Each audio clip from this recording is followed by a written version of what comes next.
Hey everyone, today I'll show you how to add menu on Wix. It's very easy to do. For this, first you have to go editor.wix.com and you have to log in your account. Then you have to switch to mobile site to edit your site for mobile. Then from here you will see three dots. Click on it. If you can edit menu here. If you select edit menu, you can select the menu options. You can if you select manage menu, then you can set up it for home, shop, or other things.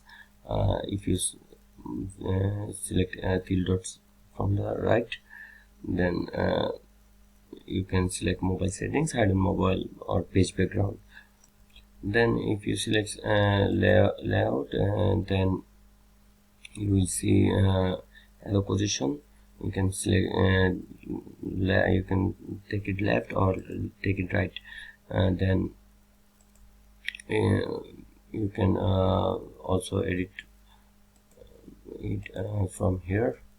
Then you can add more designs here from here. Then you can add border, shadow, text, etc. And that's it. That's how you can add menu on Wix Mobile.